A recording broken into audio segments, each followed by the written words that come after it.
প্রিয় দর্শক, বাংলা কথা লাইভে সকলকে স্বাগতম। বাংলা কথা, আমাদের কণ্ঠে আপনার কথা। বাংলা কথা সঙ্গতির কথা বলে, অসঙ্গতির কথা বলে, মানুষের কথা বলে। আর সেই জন্য আমাদের সঙ্গে সংযুক্ত থাকতে আমাদের ইউটিউব চ্যানেলটি এবং ফেসবুক পেজটি লাইক করুন, সাবস্ক্রাইব করুন। আমাদের আজকের লাইভের বিষয়বস্তু ৫ই অগস্ট পরবর্তী অবৈধ ইউনূস সরকারের সাথে ভারতের বর্তমান সম্পর্ক। আর এ নিয়ে আলোচনা করবার জন্য আমাদের মধ্যে উপস্থিত রয়েছেন একজন বিশেষ অতিথি, রজত ভরদ্বাজ মুখার্জি, ইনচার্জ পররাষ্ট্র বিষয়ক বিভাগ, বিজেপি, পশ্চিমবঙ্গ, ভারত। দাদা নমস্কার, স্বাগতম আমাদের অনুষ্ঠানে। আশা করি আপনি ভালো নমস্কার আছেন। আপনাকে আপনাকে নমস্কার এবং আমার বাংলাদেশের অগণিত ভাই বোন তাদের সালাম, রমজানের শুভেচ্ছা। মূল আলোচনায় যাবার পূর্বে আমি একটা বিষয় জানতে খুবই আগ্রহী। আমরা জানি আপনি রাজনীতির সাথে সম্পৃক্ত এবং সেই কারণে আমরা এর আগেও বাংলাদেশ সম্পর্কে আপনাকে বিভিন্ন অনুষ্ঠানে কথা বলতে দেখেছি। রাজনীতির বাইরেও আমি কোনো না কোনোভাবেই হোক জানি কিংবা শুনেছি যে বাংলাদেশের সঙ্গে আপনার একটি গভীর আত্মিক সূত্রিতা রয়েছে, সংযোগ রয়েছে, কোথাও একটা গভীর আত্মিক ভালোবাসা রয়েছে। সেই বিষয়টা সম্পর্কে আগে আমরা একটু শুনি, তারপরে আমরা আলোচনার মূল বিষয়বস্তুতে চলে যাব। দাদা। হুম ঠিকই শুনেছেন। বাংলাদেশের সাথে একটা গভীর আর্থিক সম্পর্ক, নিবিড় সম্পর্ক যাতে বলে, এই মাটি আমার 14 পুরুষের ভিটে মাটি, পবিত্র পুণ্যভূমি। এবং বাংলাদেশের মাটিকে আমি মানে আমার কাছে প্রাতঃস্মরণীয় এবং প্রতিদিন আমি তাকে কল্পনা করে প্রণাম করি। বিষয়টা হচ্ছে যে আমাদের দর্শকেরা বা আমার যারা ভাইয়েরা আছেন, ভাই বোনেরা, তারা অনেকেই জানেন না বাংলাদেশের সাথে আমার ডাইরেক্টলি সম্পর্কটা কি। তারা জানেন যে আমি somehow eternally connected. Thing is that যে বরিশালের ঝালকাঠি জেলা, নলচিপি উপজেলা, সেখানে মানপাশা নামে এক বিখ্যাত বাজার আছে। এই মানপাশা, জামুরা, গুপ্তের হাট, হ্যাঁ, এগুলো সরমহল, এই জায়গাগুলো নিয়ে আমাদের একটা জমিদারি ছিল। আর আগেকার দিনে তো জমিদারি সবারই ছিল, কারণ জমি বেশি মানুষ কম। কিন্তু আমাদের যে জমিদারিটা ছিল, যেটা জেনেছি আর কি, সেটা বাংলাদেশে যে কতিপয় রেজিস্টার্ড জমিদার আছে না পরিবার আর কি, তার একটা পরিবারের বংশধর আমি। এই হচ্ছে বাংলাদেশের সাথে আমার একটা আত্মার আত্মীয়তা আর কি। তো যে কারণে যখনই বাংলাদেশ, তখন কোথাও গিয়ে আমি একটু সামহাউ নস্টালজিক হয়ে পড়ি। অথচ এটাও মানে আপনি জেনে অবাক হবেন যে এত বছর ধরে বাংলাদেশ নিয়ে কাজ করছি আমি, বিজেপির বিশ্ব বিভাগের প্রধান, পশ্চিমবঙ্গ বিজেপির। কিন্তু বাংলাদেশটা তো ডাইরেক্টলি দেখি এখানে আর কি আমার কোনো নেই, কোইনচার্জ নেই। সেটা বিকজ অফ মানে দ্যাট ভালোবাসা আর কি। এই তাহলে আমরা বলতেই পারি যে আপনি এই মাটিরও সন্তান আসলে, এই নিশ্চিত। মাটিরও সন্তান নয়, এই মাটিরই সন্তান। 1950 সালে কোনো একটা কারণে আরো আরো কিছু সংখ্যালঘু, মানে বেশ কিছু অসংখ্য সংখ্যালঘুর মতো আমার পরিবারকেও চলে আসতে হয়। সেটা 1950 সালে, তখন বরিশাল দাঙ্গাটা চলছিল। মানে নোয়াখালী শেষ হয়েছে, বরিশাল, এবং যেদিন খবর পাওয়া যায় যে জমিদার বাড়ি আক্রান্ত হবে, তখন আমাদেরই একজন মানে সবচেয়ে বিশ্বস্ত প্রজা, গফরউদ্দিন চাচা নাম ছিল তার, তার সহায়তায় আমার পরিবার আত্মগোপন করে এবং রাতের অন্ধকারে দেশান্তরী হয়। মানে গতকাল যিনি জমিদার, পরের দিন তিনি উদ্বাস্তু শিবিরে একজন শরণার্থী। এই একটা যে 180 ডিগ্রি আমাদের লাইফে চেঞ্জ এসছে, ওটাও একটু কোথাও পীড়া দেয়। কিন্তু ভালো তো মাটিটার উপরে ভালোবাসা তো আসে, এটা তো অস্বীকার করা যায় না। তাহলে আমি বলতেই পারি যে বাংলাদেশের ভালোতেও যেমন আপনার ভালো অনুভব হয়, খারাপ হলেও, মন্দ হলেও সেটাতে আপনার কষ্ট লাগে। অর্থাৎ এদেশেরই একজন সন্তান হিসাবে আপনার একটি মতামত রয়েছে, চিন্তা রয়েছে, ফিলোসফি রয়েছে, আম একটা হাইপোথিসিসও থাকতে পারে এবং প্র্যাকটিক্যাল ওপিনিয়নও থাকতে পারে। সেটার উপরে বেইস করেই আমি আলোচনার মূল বিষয়বস্তুতে চলে যাব। প্রথমে দাদা আপনার কাছে যে জিনিসটা জানতে চাই তা হচ্ছে আপনি এতক্ষণে তো মানে খুব ভালোভাবেই অবগত যে ৫ই অগাস্ট আমাদের দেশে কি ঘটনা ঘটে গেছে। সেই ঘটনাটাকে অনেকে ছাত্র জনতার অভ্যুত্থান বলতে চেয়েছে। পরবর্তীতে অনেক মানুষ এটিকে জঙ্গি অভ্যুত্থান বলতে চাইছে। একটি মৌলবাদী শাসন কায়েমের ষড়যন্ত্র বলতে চাইছে। আর যেদিন আসলে ৫ই অগাস্ট দুপুরের দিকে যখন আমরা দেখলাম বঙ্গবন্ধুর মুরাল ভাঙা হচ্ছে, ৩২ বঙ্গবন্ধুর যে বাড়িটি ছিল সে বাড়িটি পুড়িয়ে ভেঙে ফেলা হচ্ছে। তখন যেন অনেক মানুষ আসলে যারা বুঝতেও পারেনি, তখন অনেকের যেন আসলে কিছুটা সম্বিত ফিরে পেল যে কোটা আন্দোলনের সঙ্গে এর সম্পৃক্ততা কোথায় এবং তার পরবর্তী বিভিন্ন ঘটনার মধ্যে থেকে আজকের দিন পর্যন্ত আমরা মনে করি এটি একটি ভয়াল ষড়যন্ত্র এবং অনেকে আশঙ্কাও করছে যে সামনে হয়তো বেশ কিছু জঙ্গি আক্রমণও আমাদের এখানে ঘটতে পারে। এই সার্বিক ঘটনাটাকে আপনি কিভাবে বিশ্লেষণ করবেন আপনার কাছে দাদা ৫ই অগাস্ট ঘটনাটি আসলে কি? বিপান্বিতা, আন্দোলন সুস্থ এবং সুষ্ঠু গণতন্ত্রকে প্রতিফলিত করে। তো আমি তো বাংলাদেশের রাজনীতির সাথে সরাসরি সম্পৃক্ত নই।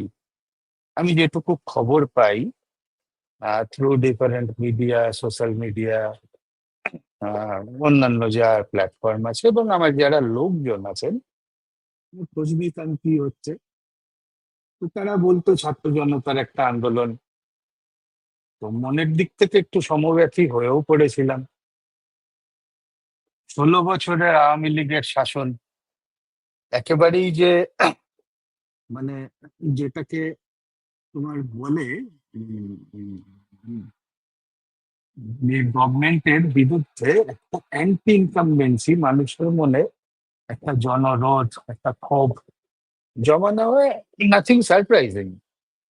তো সোলং আমি কিছুটা মানসিকভাবে তাদের সমর্থনে ছিলাম, কিন্তু পরে গিয়ে যা যা দেখলাম ওয়ান আফটার অ্যানাদার, একটা একটা করে স্লাইড যদি পাশে রাখা যায়, তখন সত্যিই কিছুটা ঘৃণা বিতৃষ্ণা জন্ম নিল আমার এই ১৮ কোটি ভাই বোনের প্রতি।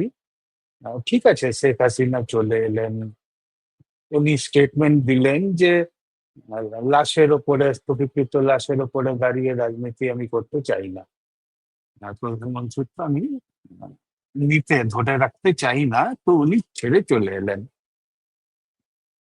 শেখের যেটি উনি পেরেছেন, বীরাঙ্গনা নারীও বটে, যার বাবা এত বড় মুক্তিযোদ্ধা ছিলেন, কিন্তু তবুও আমার কিছুটা সমর্থন ছাত্রদের ওপরে ছিল, নৈতিক, মানবিক। এবার দেখা কি গেল যে এটা আসলেই কোনো গণ অভ্যুত্থান নয়, এটা কোনো বিপ্লব নয়, এটা কিছু ছাত্র বাচ্চা বাচ্চা ছেলেদেরকে উস্কে দিয়ে তাদেরকে বিপথে চালিত করা হয়েছে। করেছেন কে? ডক্টর ইউনূস। এবং পরে জানা গেল যে এই যে ডিপ স্টেট, হ্যাঁ, ডোনাল্ড লু, জর্জ সোরস, এই নামগুলো যে উঠে এলো, তখন কিন্তু ডটগুলোকে কানেক্ট করলে বোঝা যায় তো পুরো ব্যাপারটাই কিন্তু ওই মেটিকিউলাসলি ডিজাইন, যেটা ডক্টর ইউনূস বলে ফেলেছেন আনকনসিয়াসলি, সেটাই কিন্তু প্রতিষ্ঠিত হয়। এবার তারপরে একটু রাগও হয় আমার যে একজন ৮০ বছরের বৃদ্ধা,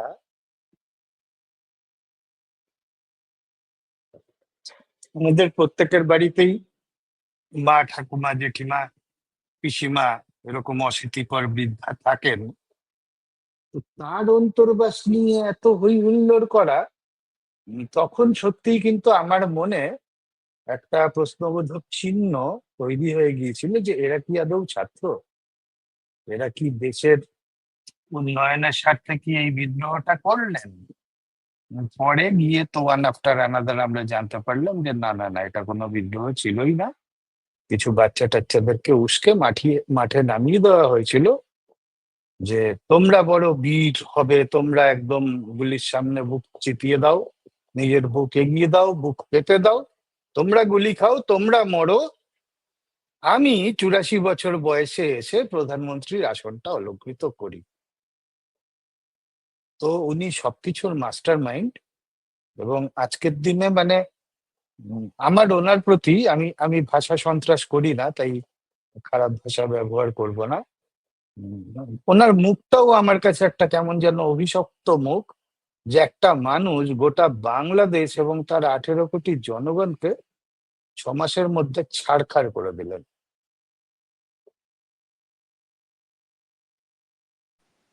এই আহ হচ্ছে আমার দাবি। বুঝতে পারলাম দাদা।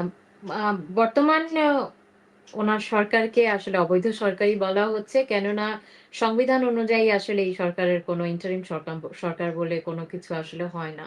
এবং আমরা কিছুদিন আগে ওনার নিউলি অ্যাপয়েন্টেড একজন অর্থনীতি বিষয় সম্পর্কে বাংলাদেশের ওনাকে পরামর্শ দিয়ে সাহায্য করবেন আনিসুজ্জামান চৌধুরী, ওনার একটি বক্তব্য শুনেছি যে অর্থনীতির বর্তমান বাংলাদেশের অর্থনীতির ভয়াবহ বাজে অবস্থা, যেটা উনিই বলছেন, অনারই লোক বলছেন যে বিগত 15-20 বছরের মধ্যে আসলে বাংলাদেশের অর্থনীতির এতটা জঘন্য বাজে অবস্থা হয়নি। অথচ আমরা দেখেছি উনি সুইজারল্যান্ড গিয়েছিলেন একটি একটি আম আম একটি সম্ভবত সামিট বা এরকম কোথাও, যেখানে ৪৭ টা মিটিং উনি করেছিলেন। ২ টি বৈঠক অবশ্য গোপন বৈঠক হয়েছে, যেটা কোনো সংবাদ মাধ্যমে আসেনি। কিন্তু এই ৪৭ টা মিটিং এর ফলে আমরা ভেবেছিলাম যে বাংলাদেশে হয়তো অনেক ডোনেশন আসবে, অনেক উন্নতি হবে। আপনার কথা থেকেই আমি সংযুক্ত করে কথাটি বলছি, যেহেতু আপনি বললেন ছারখার হয়ে গেছে। তো উনি আসলে ক্ষমতায় বসবার পূর্বে এবং ক্ষমতায় বসবার পরে একটি আ হুমকি দিয়েছিলেন। বলেছিলেন যে ভারত যদি আসলে কোনো রকম হস্তক্ষেপ করে বাংলাদেশের বিষয়, তাহলে সেভেন সিস্টার্স এর অবস্থা উনি একটু বেসামাল করে দিবেন। তো এই বিষয়ে আসলে আপনার মতামত কি দাদা? বালখিল্য কথাবার্তা। আমি কি বলবো, কিছু বলাই, এর উত্তর দেওয়াটাই অপ্রয়োজনীয়। আর আমি দেখেছি উনি যা কথা বলেন তার অর্ধেকটাই অবান্তর। হ্যাঁ, ভীষণ অবৈজ্ঞানিক কথাবার্তা উনি বলেন। উনি ঢাকা এয়ারপোর্টে নেমে ওনার প্রথম স্টেটমেন্ট ছিল, যখন তাকে প্রশ্ন করা হয় ভারতের সাথে সম্পর্ক, উনি এমন ভাবে বললেন যে অ্যাজ ইফ উনি যেন মার্কিন প্রেসিডেন্ট অবতরণ করেছেন, যে ভারত আমাদের থেকে কেমন ব্যবহার চায় সেটা ভারতের উপরে ডিপেন্ড করে, লেট দেম ডিসাইড। ভারত যা চাইবে আমরা ঠিক তাই ফিরিয়ে দেবো বলেই উনি একটা সেভেন সিস্টার্স স্টেটস এইসব বলে বসেন, কিন্তু ভারত প্রপারলি কোনো উত্তর দেয়নি। ভারত সরকার তো ভীষণ টলারেন্স, মানে টলারেন্ট, তাদের টলারেন্স অনেক হাই। তো আমি ডক্টর ইউনূসকে বলতে চাই যে আপনি কিভাবে নোবেল পেয়েছেন, বা এইসব ইতিহাস কেন টেনে আনবো, আমি বর্তমান নিয়ে কথা বলি। আপনি শান্তিতে নোবেল পেয়েছেন, আর আপনি বাংলাদেশটাকে 6 মাসের মধ্যে শান্তির মরুদ্যান বানিয়ে দিলেন। গোটা বাংলাদেশ খুঁজে কোথাও 1 ইউনিট শান্তি খুঁজে পাওয়া যায় না, কেউ বেঁচে নেই। 18 কোটি জনতা প্রতিদিন মরছে। তো একজন মানে বয়সকালীন ভীমরতি তো হয়, তো ওনার বয়সটা কমও নয়। তো তাই ওনার এই রোগটাকে, মানসিক রোগটাকে আমি খুব একটা অসম্মান করব না, স্বাভাবিক। কিন্তু উনি মানসিক রোগী। উনি মানসিক রোগী না হলে সূর্যকে টর্চ লাইট দেখাতেন না। তারপরে কিন্তু আমরা এটাও দেখেছি যে উনি বিবিসির একটা ইন্টারভিউতে উনি বলছেন যে আরে ভারত তো আমাদের ন্যাচারাল অ্যালাই, ভারতের সাথে সম্পর্ক খারাপ করার কোনো সুযোগই নেই, there is no option left. একটাই অপশন যে ভারতের সাথে সুসম্পর্কটা রাখতেই হবে। একটা মানুষ কতটা, এটাকে ডিপ্লোমেসিও বলবো না, এটাকে মিথ্যাচার বলবো, একটা মানুষ কতটা মিথ্যাচারী হলে এরকম 180 ডিগ্রি ডিগবাজি খেতে পারে। That is the thing. আর একটা প্রশ্ন আমি মিস করে গেছিলাম, আমার একটা ফোন আসছিল ইম্পর্টেন্ট। সেটা আপনি আমাকে জিজ্ঞেস করেছিলেন বঙ্গবন্ধুর মুরাল ভাঙা। আমি আমি না এটাকে, আমি দেখুন কাউকে জানোয়ার বললে শুনতে খারাপ লাগবে, কিন্তু সেই পার্টিকুলার টাইমে সেই বাচ্চা ছেলেগুলো যারা নিজেদেরকে সকল ছাত্র বলে দাবি করছিল, যারা ব্যক্তিগত স্বার্থ চরিতার্থ করার জন্য এই কুকাজে লিপ্ত হয়েছিল, বঙ্গবন্ধুর প্রতিকৃতি ভাঙবে কেন? কেন? আরে আমি ওনার ওনার ফিলোসফি সাবস্ক্রাইব করতেও পারি, নাও করতে পারি, choice is mine. Here is the beauty of গণতন্ত্র, here is the beauty of democracy. এইরকম একটা জায়গায় দাঁড়িয়ে কেউ আওয়ামী লীগকে পছন্দ করছে না, nothing wrong in it, nothing unnatural. কিন্তু তা বলে বঙ্গবন্ধুর প্রতিকৃতিকে ভাঙা, তার উপরে ইউরিনেট করা, উম, এটা সভ্য সমাজে এদেরকে মানুষ বলা হয় না, এরা চতুষ্পদ, এরা মানবতার পক্ষে অভিশাপ, এরা সভ্যতার পক্ষে অভিশাপ। এদের আমি মানুষ বলে গণ্যই করি না। আমরা বরাবরই একটি কথা সকল সময় শুনে থাকি, যখনই আওয়ামী লীগ আহ, সরকারি দলে সরকার গঠন করেন, ক্ষমতায় থাকেন, প্রশাসনে থাকেন, যে আওয়ামী লীগ ভারতের কাছে বাংলাদেশকে বিক্রি করে দেয় এবং ভারতের অনেক হস্তক্ষেপ থাকে, অ্যাজ ইফ ভারত বাংলাদেশ ভারতের অঙ্গরাজ্য, অথবা ভারতই আসলে বাংলাদেশকে পরিচালনা করছে। এই বিষয়টাকে আপনি আপনার রাজনৈতিক দৃষ্টিভঙ্গি থেকে কিভাবে ব্যাখ্যা করবেন দাদা? ওনারা আবার অখণ্ড ভারতে অন্তর্ভুক্ত হতে চাইছেন, বুঝলেন? এই যে বারবার করে ভারত পরিচালনা করছে, ভারতের আগ্রাসী মনোভাব, আরে তোমরা মানছো কেন?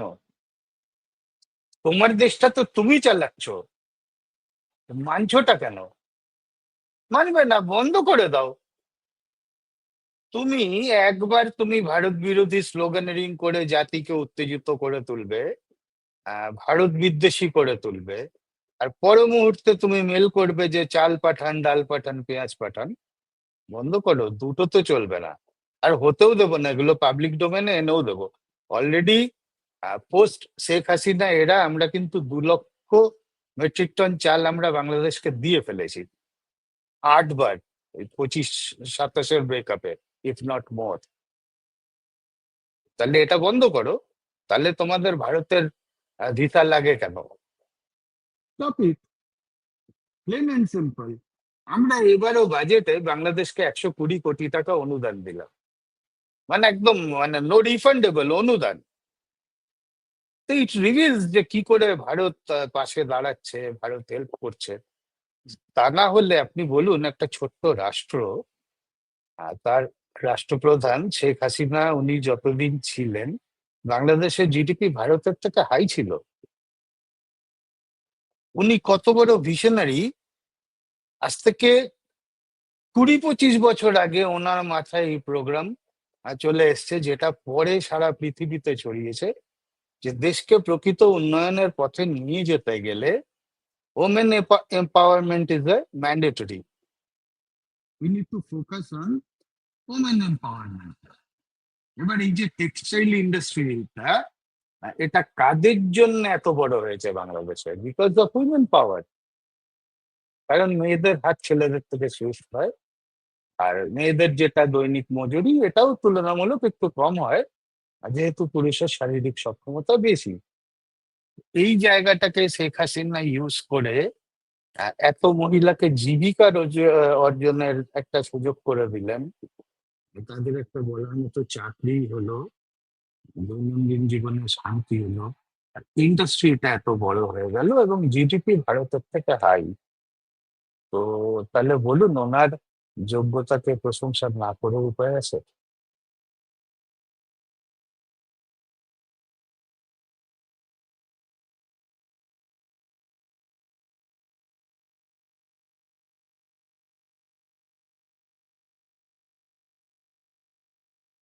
আমি শুনতে পাচ্ছি না কিন্তু আপনার ভয়েস।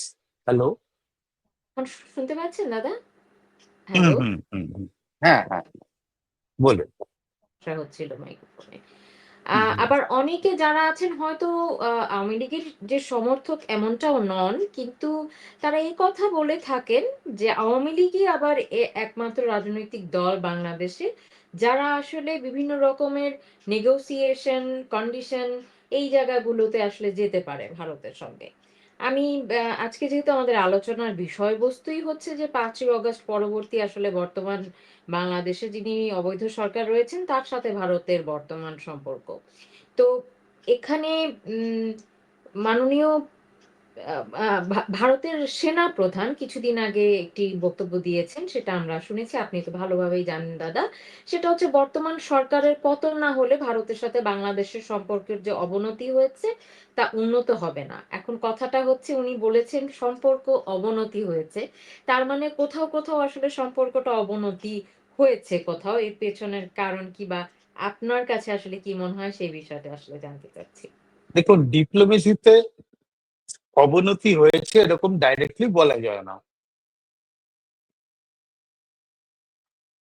এটা একটু শ্রুতিকটু শোনায়, কিন্তু এটাও তো বাস্তব যে সম্পর্কের অবনমন তো ঘটেছে। তুর্কি থেকে ওই আপনার ওগুলোকে কি বলে, ওই যে ড্রোন, তুর্কি থেকে ড্রোন কিনে, মানে তা ভারতের সীমান্তে পাঠিয়ে ভারতকে চমকানো হচ্ছে। মাহফুজ আলম, আপনাদের একজন উপদেষ্টা, উনি একটা ম্যাপ প্রকাশ করে দিচ্ছেন যে আমরা সেভেন সিস্টার দখল করব, অমুক করব, তমুক করব। তো এটা প্রশ্নটা কি ছিল অ্যাকচুয়ালি, বলুন আরেকবার। আ ভারতের সেনা প্রধান বলেছেন যে, বাংলাদেশের সঙ্গে সম্পর্কের যে অবনতি হয়েছে তা উন্নত হবে না যদি এই এখন যে সরকার আছে সেই সরকারের পতন না ঘটে। যেহেতু উনি অবনতি কথাটা বলেছে, তার মানে এটা নিশ্চিতভাবে ইঙ্গিত করে যে সম্পর্কের কোথাও অবনতি হয়েছে বর্তমান সরকারের আসার পর থেকে ভারতের সঙ্গে হ্যাঁ হ্যাঁ, বাংলাদেশের। অবনমন আছে, তো অবনমন আছে, এটা নিয়ে no two opinion on that. অবনমন আছে। আর ফার্স্ট কথা, আর সেকেন্ড কথা হচ্ছে যে আমরা তো সরকার বলে মানি না। আমরা বড়জোর, মানে আপনি যদি আমার এর আগের কোনো পডকাস্ট বা আমার কোনো ভিডিও দেখে থাকেন অন বাংলাদেশ, আপনি শুনবেন আমি সবসময় বলেছি একদল দুর্বৃত্ত শাসক, যারা গায়ের জোরে চেয়ারটা ছিনিয়ে নেন, এবং তারা ভেবেছিলেন যে এটা বোধহয় একটা সুদূর প্রসারী ওনাদের ফেভারে গেমটা চলে এলো। তা তো নয়, তা তো নয়। This has come to an end. বলুন। আ এর পূর্বের কোন সরকার বাংলাদেশে আমরা কখনো এই পরিমাণ আসলে উম সেভেন সিস্টার্স নিয়ে ষড়যন্ত্র কিংবা আপনি যেটা বলছেন ড্রোন পাঠাচ্ছে, সেটা আমরা দেখেছি। আ সেই খবরও আমরা পড়েছি, জেনেছি। এই এই বর্তমান যেই সরকার আছে, তাদের এই আক্রমণাত্মক আচরণটা কেন ভারতের সাথে দাদা? আপনি আমাদেরকে একটু সাধারণ মানুষের বুঝবার জন্য যদি বিষয়টা একটু বুঝিয়ে বলেন। এর পেছনে রাজনৈতিক কারণই বা তাদের আসলে কি? এটা এইগুলো না, এই যে ওনারা যেগুলো বলেন এগুলো আসলে পলিটিক্যাল রেটরিক। হ্যাঁ, একটা ন্যারেটিভ ক্রিয়েট করা। কি ন্যারেটিভ? এমন একটা ন্যারেটিভ যেটা জনসাধারণের মধ্যে ভীষণভাবে গ্রহণযোগ্য হবে। পাকিস্তান দেশটাও এত বছর ধরে টিকে আছে, তাদের পড়াশোনা নেই, শিল্প নেই, কিছু নেই, কিন্তু দেশটা কোনোভাবে টিকে আছে। কারণ দেশটার মূল agenda, one point agenda, Bharat বিদ্বেষ। এখন তো বাংলাদেশের যারা তথাকথিত দুর্বৃত্ত শাসক, তারা তাদের হারিয়ে যাওয়া বাবাকে খুঁজে পেয়েছে। তো এখন তাদের মানসিকতা যেটা আছে পাকিস্তানের, সেই মানসিকতাটাই তো এখন বাংলাদেশ ইম্পোর্ট করছে। তো এদের দুজনের চিন্তা ভাবনা একটা অ্যালাইনমেন্ট থাকবে, এর মধ্যে সারপ্রাইজিং কি কিছু তো নেই। এর মধ্যে পররাষ্ট্র উপদেষ্টা তৌহিদ ওনার কিছু কথাবার্তার প্রেক্ষিতে আম আ আ ডক্টর এস জয়শঙ্করের একটি বিবৃতি আমরা বিভিন্ন আ আন্তর্জাতিক মিডিয়া মাধ্যমে শুনতে পেয়েছি যে উনি বেশ বিরক্তির সঙ্গে বলেছেন যে, "it is just a farce. It's just" ওনার কাছে মনে হয়েছে যে এটা একটা পরিহাস। কেননা তিনিই বলছেন যে, "না আমাদের সঙ্গে ভারতের সম্পর্ক ঠিক আছে, সবকিছু ভালো আছে।" আবার উনি বলছেন কিছুক্ষণ পরেই অভিযোগ। তো তখন উনি বললেন যে, "ইট ইস রিডিকুলাস" একদম এই কথাটাই বললেন যে, এই তারা বলে যে সম্পর্ক ভালো আছে, আবার কথায়, কথায় তারা ভারতের আসলে দোষ দেন। অ্যাম তো এই বিষয় সম্পর্কে তিনি আসলে অভিযোগ করেছেন। অভিযোগও ঠিক না, বিরক্তি প্রকাশ করেছেন ডক্টর এস জয়শঙ্কর। এই বিষয় নিয়ে আপনি কিছু বলুন দাদা। এই যে বলে না যে ওই বালখিল্য আচরণ আর কি। ছোটবেলায় আমি খুব ধনী ছিলাম। আমার নিজস্ব রেলগাড়ি ছিল, আমার হেলিকপ্টার ছিল, পার্সোনাল এয়ারক্রাফট ছিল। তো যখন আমি বালক আর কি, বালক না বালক আর কি, কম বয়স, তো তখন আমি খুব ধনী ছিলাম। কিন্তু আজকে যখন বড় হয়েছি, ম্যাচিউরড হয়েছি, জীবন যুদ্ধে মাঠে নেমেছি, তখন বুঝতে পারি যে না, আমি ধনী নই, আমি একজন মিডিয়কার, মধ্যবিত্ত। তো এরা হঠাৎ করে এই বাঁদরদের হাতে চেয়ার টেয়ার পড়ে গেছে। কখনো বলছে শীতকাল, কখনো বলছে গরমকাল, কখনো বলছে সূর্য উঠছে কেন, ভারত সরকার জবাব দাও, কখনো বলছে আমাদের দেশে মশা এত বাড়লো কেন, মোদী সরকার জবাব দাও, ভারতের চাল, ভারতের কিছু করার নেই, আমরা হাসি এগুলো নিয়ে।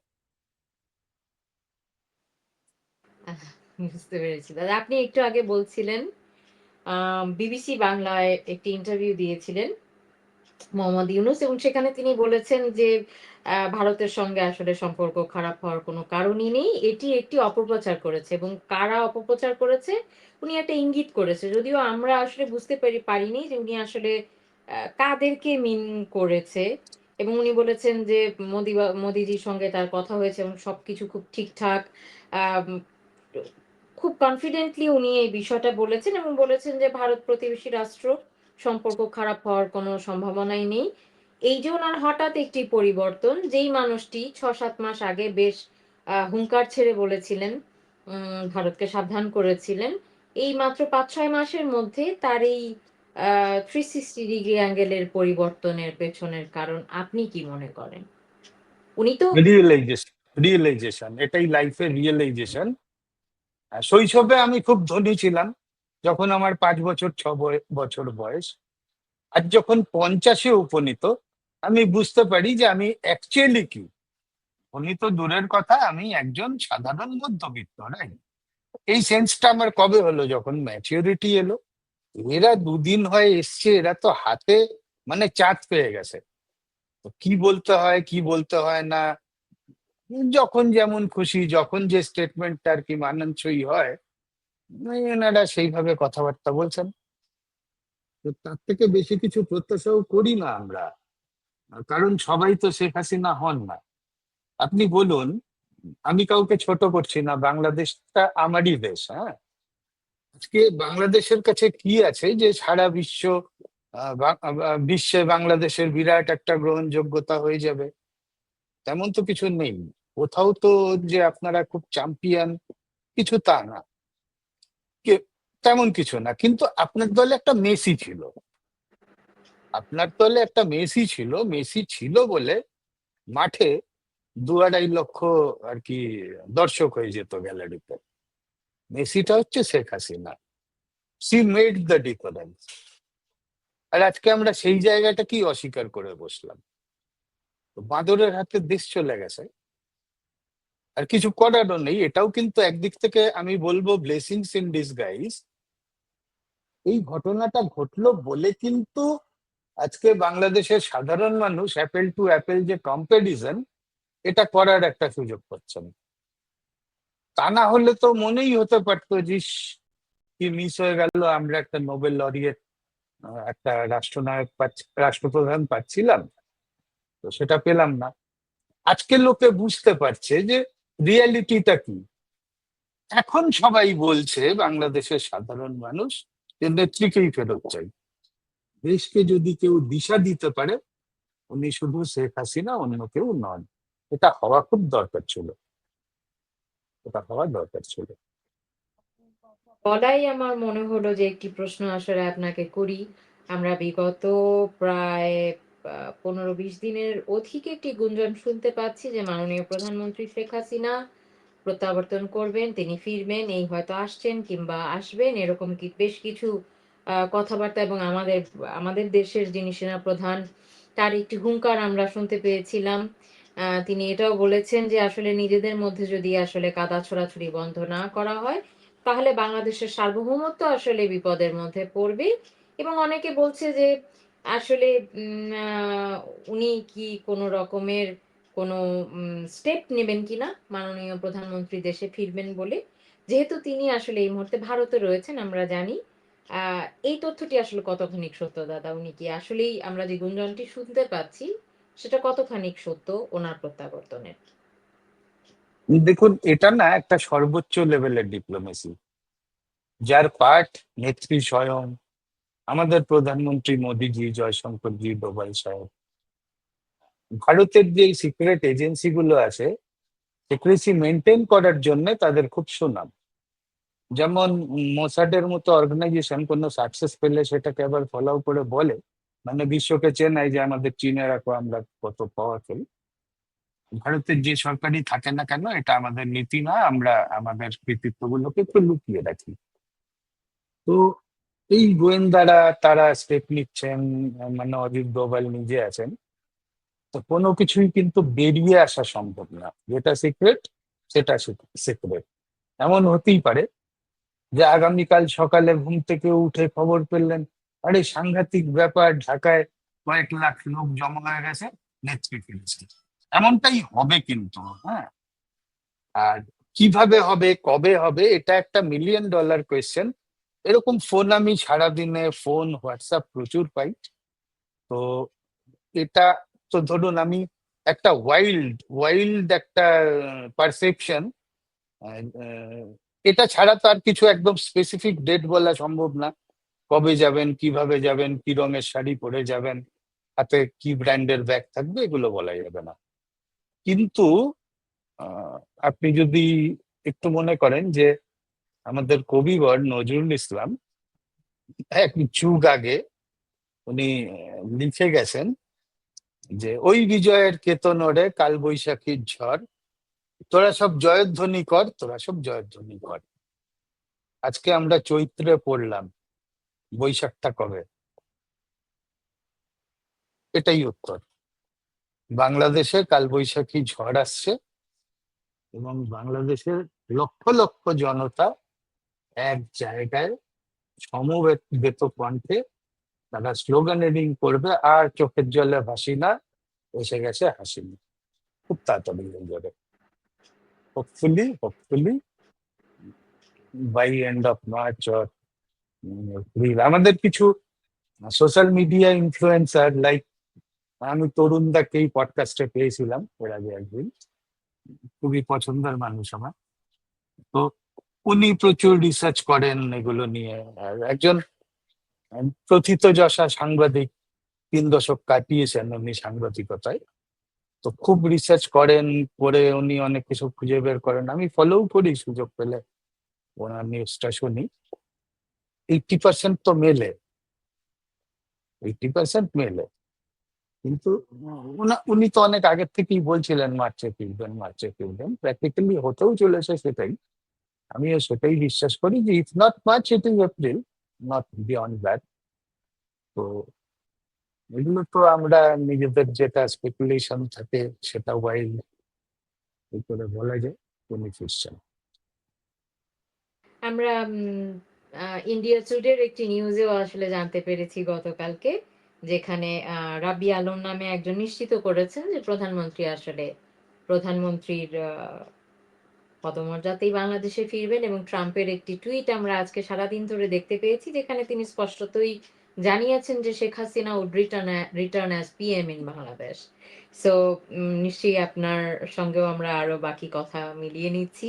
আমরা দেখতে পাচ্ছি আসলে বাংলাদেশে বিগত এই রমজান মাসে, আমি অ্যাকুরেট হিসাব বলবো না, মানে গত মাসের আগ পর্যন্ত প্রায় ৭৭৪-এর মতন ধর্ষণ ছিল। আর গত ১ মাসে আসলে প্রতিদিনে কি পরিমাণ ধর্ষণ হয়েছে তার আসলে কোনো ইয়ত্তা নেই। যেই ছোট্ট শিশুটির ধর্ষণকে নিয়ে আসলে অনেক হাহাকার তৈরি হয়েছিল বাংলাদেশে, সেই শিশুটি মারাও গেছে। উম এখন এই মুহূর্তে যেই আসলে আ ছাত্র জনতার যে সমস্ত সমন্বয়, যাদের আসলে পূর্বসূত্রিতা কিংবা পূর্ব পরিচয় আসলে জানা গেছে যে তারা না আসলে শিবিরের লোকজন, তারা বলছেন যে আসলে পূর্বের আম আ অনেক রকমের বিচার-আচার হয়নি বলে আজকে এই ধরনের ধর্ষণ হচ্ছে। এটা যেমন একটি বিষয়। আবার এই যে এত বাংলাদেশের হিন্দুদের উপরে নির্যাতন হচ্ছে, আজকে যেমন ঢাকেশ্বরী মন্দিরে হোলি খেলতে পারেননি তারা। তারা অনেকে বলছেন যে তারা বলতে সাহস করছেন না, যে প্রশাসন থেকেই বাধা ছিল, যে কারণে তাদের কমিটি থেকে তারা কোনো অশান্তি চান না বলে বিধায় তারা এটা মেনে নিয়ে চুপচাপ সেটা পালন করেনি। কিন্তু দাদা, আপনি তো অবগত যে কি পরিমাণ হিন্দু নির্যাতন হয়েছে। এই বর্তমান অবৈধ সরকারের লোকজন এবং এদের সমর্থিত কিছু মানুষজন সবসময় বলছে যে এটি আসলে ভারতেরই করা কাজ। ভারত আওয়ামী লীগের সঙ্গে একযোগে এই জিনিসগুলো করছে বাংলাদেশে অস্থিরতা তৈরি করে রাখবার জন্য। এই বিষয়টা আসলে আপনি কিভাবে দেখছেন? আপনি কিছু বলুন এই বিষয় নিয়ে। দেখবেন প্রাকৃতিক দুর্যোগ যখন আসে, ভূমিকম্প, বন্যা, ঝড়, এক শ্রেণীর দুর্বৃত্ত তারা মাঠে নেমে পড়ে এই সময়ের সুযোগটা নেওয়ার জন্য। চুরি, ডাকাতি, এটা ওটা। 5ই আগস্টের পর থেকে যখন বাংলাদেশের ল অ্যান্ড অর্ডার বলে আর কিছু রইলো না, পুলিশ প্রশাসন বলে যখন আর কিছু রইলো না, কোনো অ্যারেস্ট নেই, কিছু নেই, বাদরের হাতে স্টিয়ারিং, বাদরের হাতে স্টিয়ারিং, তো যখন ভয় ভীতি নেই, তো তাহলে বেতি গঙ্গায় হাত ধুয়ে নাও, করো, চুরি করো, ডাকাতি করো, রেপ করো, মলেস্টেশনের সাথে জড়িয়ে যাও, দু একটা হিন্দু টিন্দুকে একটু মেরে দাও, হিন্দু মা বোনেদের হাত ধরে টানাটানি করো, ধর্ষণ করো। কিন্তু একটা একটা স্টুপিড জাতি এটা বোঝে না যে আমরা বাংলাদেশকে ওন করি ভীষণ ভাবে। কারণ বাংলাদেশ ভূমিষ্ঠ হয়েছে একটা স্বাধীন সার্বভৌম রাষ্ট্র হিসেবে। বাংলাদেশ ভূমিষ্ঠ হয়েছে ভারতের হাত ধরে, ভারতের সাহায্যে। সম্মানিত হবে বলে আমরা বলি না যে আমাদের একটা অপত্য স্নেহ আছে, আমরা বলি বন্ধু। কিন্তু বিষয়টা তো তা নয়, স্নেহটা অপত্য স্নেহ আছে। এই যে বাংলাদেশের প্রতি আমাদের এত ভালোবাসা, এত আবেগ মথিত, আমি নিজেও একজন, যে আমি আমি আপনার পডকাস্টে এসছি কেন, what I will get out of it? Bangladesh তো আমার রাজনীতি করার জায়গা নয়।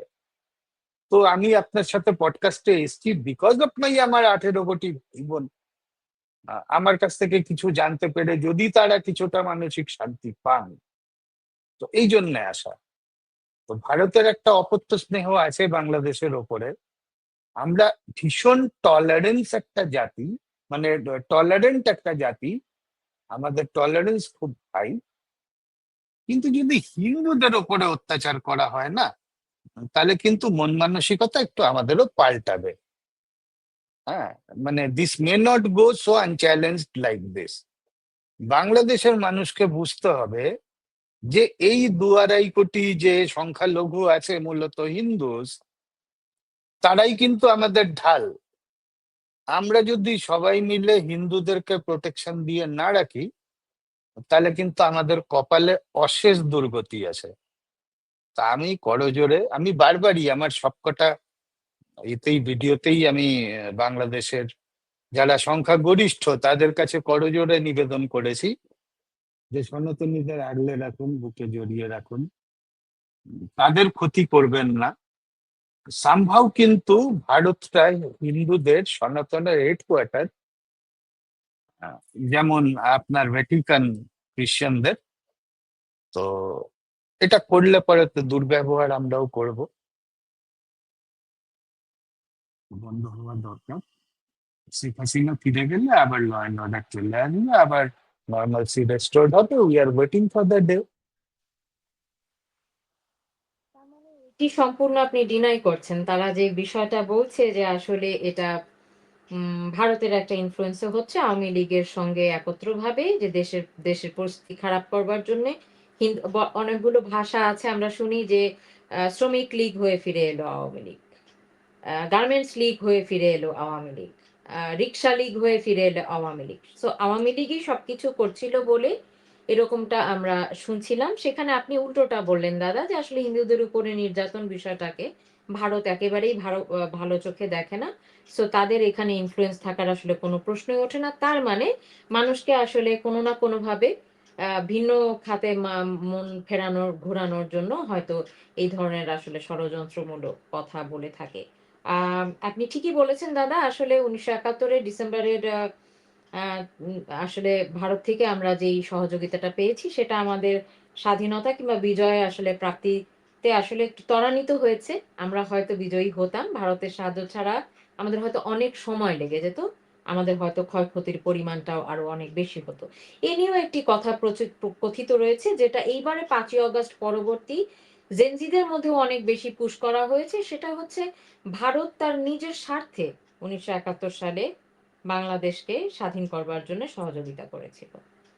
এই এই স্বার্থটি আসলে কি স্বার্থের কথা কি তারা কি বলছে? স্বার্থ? রাইট, এগুলো না, এগুলো যারা বলেন তারা ইতিহাসটা পড়েননি, তারা জানে না।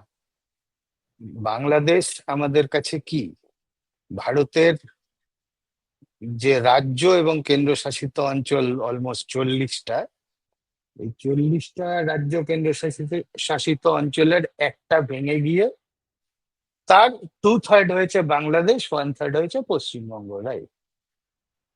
বাংলাদেশ আমাদের জন্য এত কি ইম্পর্টেন্স রাখে? কিছু না। আমাদের হাত ধরে জন্ম নিয়েছে, একটা অপত্য স্নেহ আছে। দেশটা তো ভদ্রসভ্য ছিল এতদিন, তাই আমরা একটা হেল্প করে গেছি।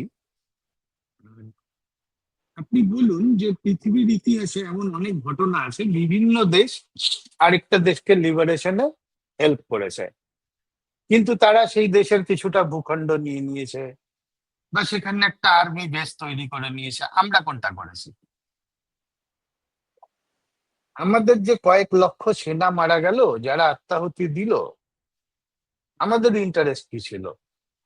প্র্যাকটিক্যালি ভারতের পয়েন্ট অফ ভিউ থেকে দেখলে বাংলাদেশের কিছুটা মাটি তো আমাদের দরকার। এই যে চিকেন নেকটা এত ভালনারেবল হয়ে আছে, চিকেন নেকটা তো সেদিনও ছিল। আমরা চাইলে তো এই শর্তে বাংলাদেশকে লিবারেট করতে পারতাম যে হ্যাঁ ঠিক আছে, তোমার স্বাধীনতায় আমি সাহায্য করছি, টাকা দিচ্ছি, সব করছি, কিন্তু এইটুকু, এই 10% আমি নিয়ে নেবো। আমরা তো করিনি।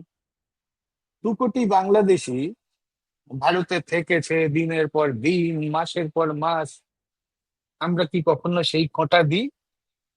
দিই না। এই যে বললাম যে আপনাদের স্বাধীনতা সার্বভৌমত্বকে খুব সম্মান করি, করেও একটা অকথ্য স্নেহই আছে যখন দেশ টু দেশ এই পার্সপেক্টিভে দেখা হয়। আর ভারত নিজের স্বার্থে, স্বার্থটা কি একটু ওনাদের ওনাদের বলতে বলুন। আমরা ঠিক জানি না স্বার্থগুলো কি।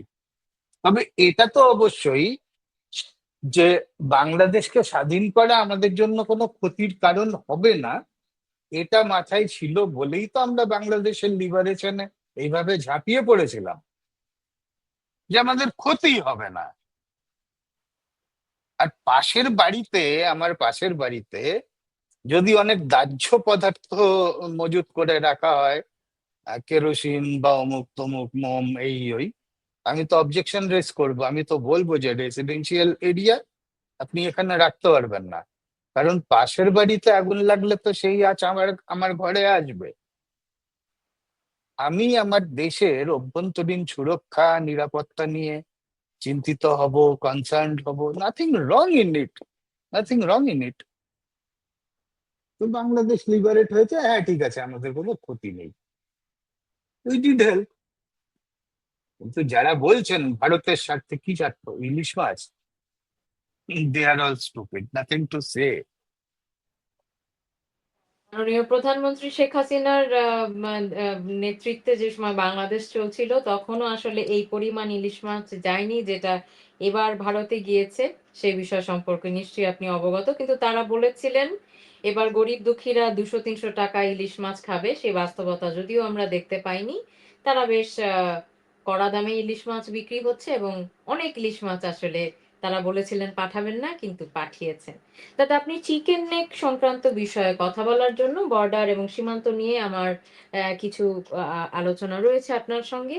এবং এখন বর্তমান আমেরিকার যিনি প্রেসিডেন্ট ডোনাল্ড ট্রাম্প, তিনি আসবার পরে মোদিজি আপনার ভারতের যিনি প্রধানমন্ত্রী তারা দুজন দেখা করেছেন এবং তারা এই ডুয়ো আমি বলবো এই ডুয়ো আহ, ট্রাম্প মোদিজিকে বলেন হাউডি মোদি, তাদের মধ্যে একটা তারা buddy, they are very like in buddy relationship, জয়বাটি, they are buddies right. Actually.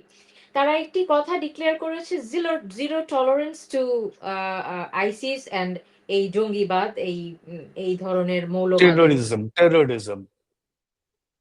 আমরা একটি ভিতরে ভিতরে কথা শুনতে পাচ্ছি যে আহ, আরাকান এলাকার দিকে ফোর ব্রাদার্স, আরাকানদের মধ্যকার মিলিটেন্ট আর্মি, আরসান এবং আরো 3টি গ্রুপ যাদেরকে বলা হচ্ছে ফোর ব্রাদার্স, এবং আমাদের বাংলাদেশের ভেতর থেকে হিজবুত, হেফাজত এবং জামাতে ইসলাম, তারা 3জন, তারা 3টি দল, সব মিলিয়ে এই 7টি জঙ্গি সংগঠন আসলে ডক্টর মোহাম্মদ ইউনূসের সঙ্গে, I am not sure if he still doctor, anyway Mohammad ইউনূসের সঙ্গে আসলে গোপনে বৈঠক করেছেন আমাদের একজন উপদেষ্টা রেজওয়ানা, উনিও দেখা করেছেন এবং পাকিস্তানের হাই কমিশনার আম, তিনিও কক্সবাজারে দেখা করেছেন এবং তারা একটি সেন্ট মার্টিন উম, যাত্রাবাহী জাহাজে দেখা করেছে বলেও এরকম শোনা যায়। তাদের মূল উদ্দেশ্য একটি আম, আমার কথা কি শোনা যাচ্ছে? অডিবল। জঙ্গিবাদ উত্থানের এরকম কোন রকমের তাদের ইসলামী বিপ্লব যেটা বলে সে ধরনের একটি ষড়যন্ত্র বা পরিকল্পনা থাকতে পারে। এটিকে আসলে ভারত কিভাবে দেখবে বলে আপনি মনে করেন? না না, ভারত তো আমাদের স্পষ্ট অবস্থান যে আমরা জঙ্গিবাদের বিরুদ্ধে 100%। ঠিক আছে, আমরা কোনো জঙ্গিবাদকে আশ্রয় প্রশ্রয় দেওয়ার কথা ভাবিও না, সমর্থনও করি না। তো যদি তেমন কিছু হয়, ভারতের অবস্থান এক্ষেত্রেও অন্যথা হবে না, একই থাকবে। আর যদি আপনি জানেন এটা যে একটা যখন জয়েন্ট হচ্ছিল প্রেস কনফারেন্স, তখন একজন প্রশ্ন করেন বাংলাদেশের এই যে বর্তমান অচলাবস্থা নিয়ে। তো প্রেসিডেন্ট ট্রাম্প বলেন যে আরে Modiji is the person who will look into it, he will take a call. Bharat বাংলাদেশের হান্ড্রেডস অফ ইয়ার্স এর টাই আছে, কিনশিপ আছে। তো যাই হোক, তা নয়, উনি হয়তো এটাই করেছেন। বাংলাদেশ তো আমাদের ভেতরেই ছিল। আমার পাশের বাড়িতে আগুন লাগলে আমার বাড়িটা তাতে এফেক্টেড হবে, তো এই স্টেপ তো আমি নিজে নেব, এর জন্য তার কারো মানে আমি পঞ্চায়েতের পারমিশন নিতে যাব না। আমার বাড়িটা তার আগুনে যদি জ্বলেই গেল, আমি কি তারপরে যাব লোকাল ইয়ের কাছে, বডির কাছে বলতে? তো ঠিক আছে, তাও ট্রাম্প বলেছেন he stood by India, he stands by India, he will take a call, কোনো সমস্যা নেই। একটা জিনিস বলি আপনার মধ্যে দিয়ে, মাধ্যমে, আপনার এই সুন্দর প্ল্যাটফর্মের মাধ্যমে আমার বাংলাদেশি ভাই বোনেদের, যে সোলং আমাদের দেশে একটা কংগ্রেস সরকার ছিল, অনেক ইকুয়েশনস আছে যেগুলো আর আমি এখানে বলতে চাই না, ধর্ম টর্ম ইত্যাদি অনেক কিছু ছিল। তো অনেক অনেক তোষণ করা, অমুক করা, তমুক করা। তো ভারত অনেক বিষয়ে আর কি রক্ষণশীল থাকতে বাধ্য হতো, কারণ ইতিপূর্বে যে সরকাররা ছিলেন তাদের মন মানসিকতা সবটাই ভোট ব্যাংক পলিটিক্স, এই জন্য অ্যাপিজমেন্ট, এই জন্য সবকিছু। কিন্তু যখন থেকে বিজেপি সরকার এসছে, আজকের ভারত কিন্তু আগের ভারত না। মোদিজি যে স্কুলে পড়াশোনা করেছেন, উনি তো অনেক কৃতি ছাত্র, আর আমি একই স্কুলের একজন মনোযোগী ছাত্র। তো আমরা কুকুরের লেজ সোজা করায় সময় নষ্ট করি না, আমরা লেজটাকে সোজা করে দিই। মোদিজিও এক্স্যাক্টলি একই ধারণা, একই ফিলোসফি পোষণ করেন। তো এখন যদি কোনো জঙ্গিবাদ ভারতের এগেনস্টে কাজ করে, তাহলে এই যে পাকিস্তানে আননোন পার্সন যে গানম্যান মেরে দিচ্ছে, এটা বাংলাদেশে শুরু হয়ে যাবে, সুবিধে করতে পারবে না।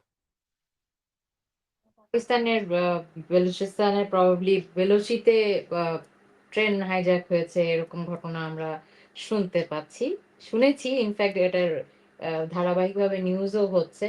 আম, হ্যাঁ, ট্রাম্প বলেছেন এবং আম এটা একটা ডুইও প্রজেক্ট বলে আমি বিশ্বাস করি।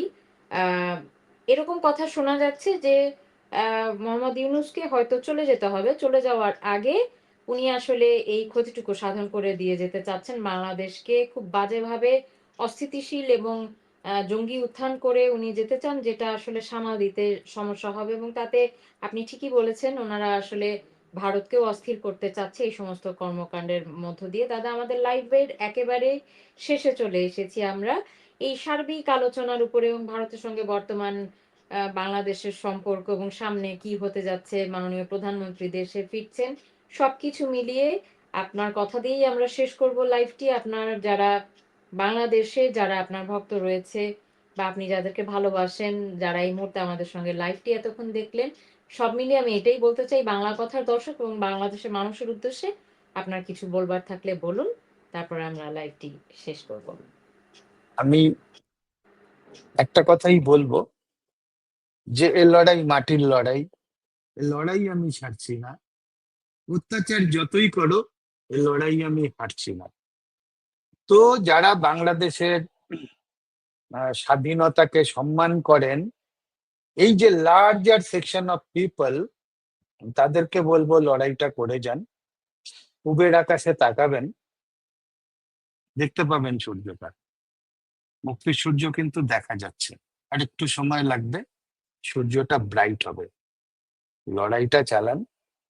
আর আমি সেই ছোট বাচ্চাগুলোকে বলবো যাদেরকে ইউনিস অ্যান্ড গ্যাং ভুল বুঝিয়ে যারা এরকম ডিরেল্ট করেছে, আমি তাদেরকে, সেই বাচ্চা ছেলেগুলোর উদ্দেশ্যে বলবো যে দেখো, দেশের উন্নয়ন হলেই তোমার উন্নয়ন। তো কোনোভাবে দেশের সম্পদের ক্ষতি করো না, গণভবনকে ধ্বংস করে তোমরা নিজের ক্ষতি সাধন করেছো, এটা অন্য কারো করোনি।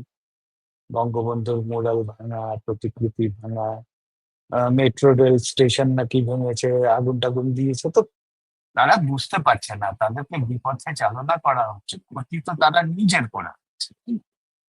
তো তাদেরকেও বলবো যে সামনে ভোট আসতে পারে, হতে পারে, যদি আমরা মনে করি শেখ হাসিনাই প্রধানমন্ত্রী, আমি অফিসিয়াল পাওয়ারে আছে, কারণ শি নেভার টেন্ডার্ড আর রেজিগনেশন করে নিলেন। তো তোমরা যে যে দলই করো না কেন, গণতন্ত্রের বিউটি হচ্ছে বহুত্ববাদ, প্লুরালিজম। যখন নির্বাচন আসবে তখন দেশের স্বার্থে, তোমার নিজের স্বার্থে, তোমার পরিবারের স্বার্থে ভোটটা কিন্তু নৌকায় দিয়ে আসবে। তারপরে তুমি বিএনপি করো, আরো কি ওই ন্যাশনাল কি পার্টি একটা হয়েছে, ওদের সমন্বয়কদের, বকলমের দপ্তরে অনুসার, সেসবও করতে পারো, কিন্তু যেদিন ভোট আসবে, ভোটটা গিয়ে আওয়ামী লীগকে দেবো। এই বার্তা। ভালো থেকো, তোমাদের সুদিন আগত প্রায়। আমি দেখতে পাচ্ছি, তোমরাও পূবের আকাশে তাকাও, দেখতে পাবে সূর্যটা উঠছে। অসংখ্য অসংখ্য ধন্যবাদ আপনাকে এবং আপনার এই প্ল্যাটফর্মের মাধ্যমে শুধু দর্শক বৃন্দদের, আমার ভাই বোনদের অসংখ্য ধন্যবাদ। আপনাকে অসংখ্য ধন্যবাদ দাদা। আপনার গুরুত্বপূর্ণ সময় আপনি দিয়েছেন এবং আমাদের বাংলা কথা প্ল্যাটফর্মে আপনি এসেছেন। সেজন্য আপনাকে আমরা ধন্যবাদ ও ভালোবাসা এবং শ্রদ্ধা জানাই। সুপ্রিয় দর্শক, আপনারা যারা এতক্ষণ লাইভটি দেখলেন, তাদের উদ্দেশ্যে একটি কথাই বলতে চাই। আ আসলে দাদার কথার মাধ্যম দিয়ে বোঝাতে চেয়েছেন যে আসলে ভারত আমাদের প্রতিবেশী রাষ্ট্র। আ পাশের বাড়ির প্রতিবেশী আসলে তার প্রতিবেশীর কখনো খারাপ অমঙ্গল চায় না। এর মধ্যে আসলে সেরকম যে স্বার্থের সম্পর্কই থাকতে হবে একজন আরেকজনকে সাহায্য করবার জন্য, বিষয়টা তা নয়। আর তার থেকেও বড় কথা, বাংলাদেশে এই মুহূর্তে আমরা যে আশঙ্কাটা করছি কিংবা দুঃসম্ভাবনার কথা ভাবছি, জঙ্গি হামলার কিংবা সেরকম ধ্বংসযোগ্য হওয়ার, সেটা হওয়া থেকে দেশকে প্রতিরক্ষা করবার জন্য, রক্ষা করবার জন্য সম্মিলিত জনশক্তি সবচেয়ে বড় শক্তি। এর থেকে আর বড় শক্তি হয় না। সেটা ১৯৭১ আসলে আমরা প্রমাণ করেছি। কেননা আমরা নিরস্ত্র মানুষরা শুধুমাত্র বঙ্গবন্ধুর ডাকে খালি হাতেই নেমে গিয়েছিলাম এবং আমরা বিজয়ী হয়েছি। হ্যাঁ, ভারত আমাদেরকে সাহায্য করেছে, এটা সত্য। কিন্তু বাংলাদেশের মানুষের সেই সাহস রয়েছে। সুতরাং আমরা পারি, সেটা প্রমাণিত। তাই আপনারা প্রত্যেকে যদি সোচ্চার হন, এই মৌলবাদের উত্থান, জঙ্গিবাদের উত্থানকে আসলে আমরা রুখে দিতে পারি। আর বলবো আরেকটি কথা, জয় বাংলা আসলে বাংলাদেশের স্লোগান, কোনো নির্দিষ্ট দলের স্লোগান নয়। বঙ্গবন্ধু বাংলাদেশের নেতা, বাংলাদেশের জাতির পিতা। উনি কোনো নির্দিষ্ট দলের আসলে সম্পত্তি নয়। সেজন্য আমি যে কথাটা বলে সবসময় আমাদের লাইফ শেষ করি, জয় বাংলা, জয় বঙ্গবন্ধু। জয় ভারত, জয় নরেন্দ্র মোদী। ভারত বাংলাদেশ কিনশিপ অমর থাকুক।